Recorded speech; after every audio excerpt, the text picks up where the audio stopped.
South ఇండియాలోనే అతి తక్కువ ధరలకి రత్నాలనందించే ఏకైక సంస్థ 6JVR. పాకిస్తాన్లో తీవ్రవాద మూకలకి సర్ప్రైజ్ గిఫ్ట్లు ఎక్కువైపోయాయి.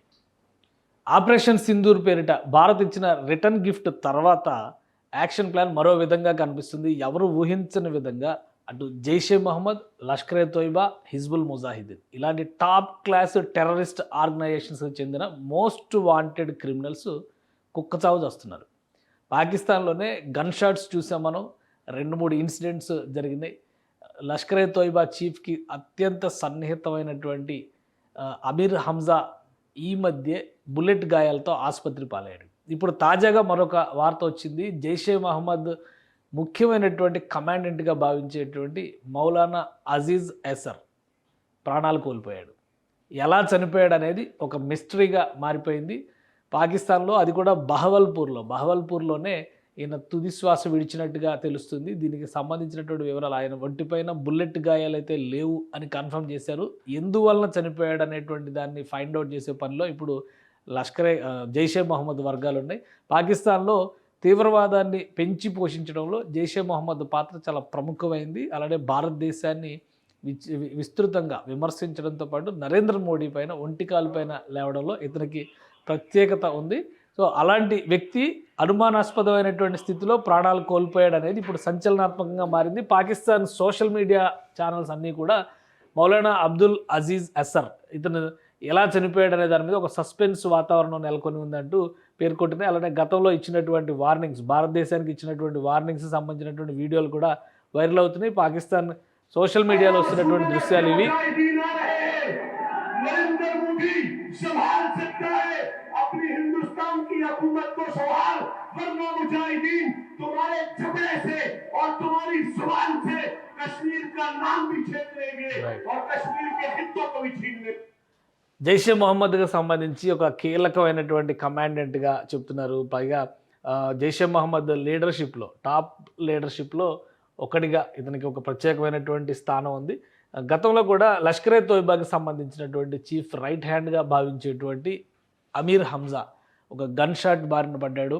అలానే భారతదేశంలో కీలకమైనటువంటి ఆర్ఎస్ఎస్ కార్యాలయం పైన దాడి, బెంగళూరులో ఇండియన్ ఇన్స్టిట్యూట్ ఆఫ్ సైన్స్ కార్యాలయం పైన దాడి చేసినటువంటి ఖాలిద్ కూడా ఇటీవల కుక్కచావు చచ్చినటువంటి పరిస్థితి.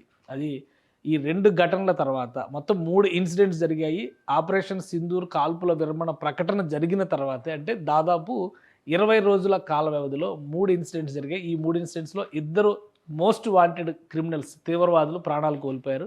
ఒకరు తీవ్ర గాయాల పాలై ఆసుపత్రిలో చికిత్స పొందుతున్నారు. ఇప్పుడు 4వ వ్యక్తిగా మనం చూడాల్సి ఉంటుంది. అబ్దుల్ అజీజ్ ఎసర్ ప్రాణాలు కోల్పోయారు. ప్రాణాలు కోల్పోవడానికి కారణం ఏంటనేది ఎవరికీ తెలియదు. అయితే అక్కడ ఉన్నటువంటి ముఖ్యంగా జైషే మహమ్మద్ కార్యాలయ వర్గాలు చెప్తున్నటువంటి మాట ప్రకారం చూస్తే ఆయన గుండెపోటుతో చనిపోయేటువంటి అవకాశం ఉంది అనేటువంటి ప్రచారం మాత్రం జరుగుతుంది. అయితే గుండెపోటు వలన చనిపోయారా లేదా మరేమైనా కారణాలు ఉన్నాయనేది తెలియాలి. అది కూడా బహవల్పూర్లోనే, జైషే మహమ్మద్ హెడ్ ఆఫీస్ ఉండేటువంటి బహవల్పూర్లోనే, అంటే పంజాబ్ ప్రావిన్స్లో ఒక కీలకమైనటువంటి ప్రాంతం. పంజాబ్ ప్రావిన్స్కి చెందినటువంటి వ్యక్తే ఈ అజీజ్ ఎసర్ కూడా.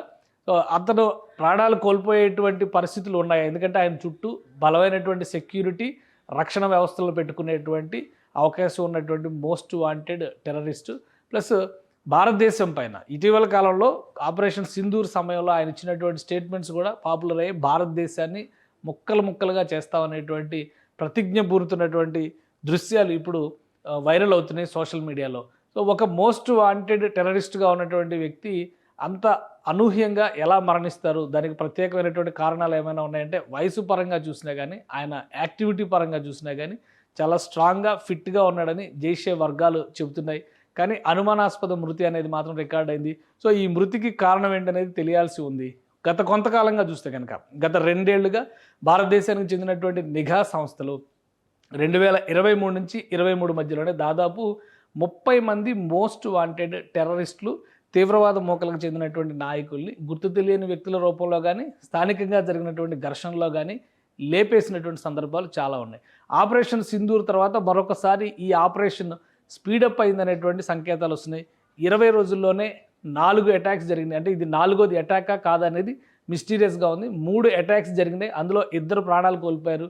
ఒకరు ఆసుపత్రిలో చికిత్స పొందుతున్నారు. సో 4వది అనుమానాస్పద మృతిగా నమోదైంది. దీని వెనకాల ఎవరున్నారు ఏంటి అనేది క్లారిటీ రావాల్సినటువంటి అవసరం ఉంది.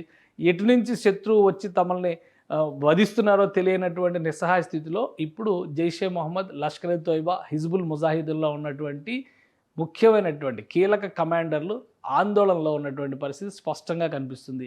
ఆపరేషన్ సింధూర్ ఆగలేదు, కొనసాగుతుందంటే ఏ రూపంలో కొనసాగుతుంది అనేటువంటి సంకేతాలు కూడా కనిపిస్తున్నాయి.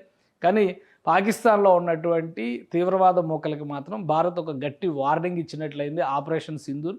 ఆ తర్వాత జరుగుతున్నటువంటి పరిణామాలు పాకిస్తాన్లో ఉన్నటువంటి తీవ్రవాద గ్రూపులని ఆందోళన పరుస్తున్నవి, కలవరపరుస్తున్నటువంటి సంఘటనలుగా చూడాల్సి ఉంటుంది.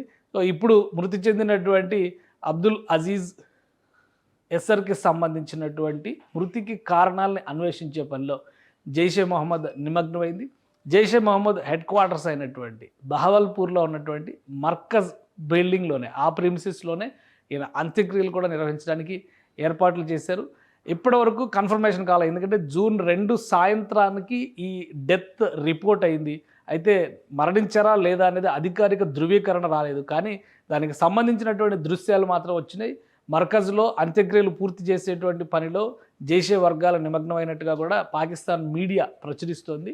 సో అధికారికంగా ఒక ప్రకటన, ఈ కార్యక్రమం ముగిసిన తర్వాత అధికారికంగా ఒక ప్రకటన వచ్చే అవకాశం ఉంది. ఆయన మృతికి గల కారణాలు తెలియజెప్పేటువంటి ఛాన్సెస్ ఉండొచ్చు అని భావిస్తున్నారు.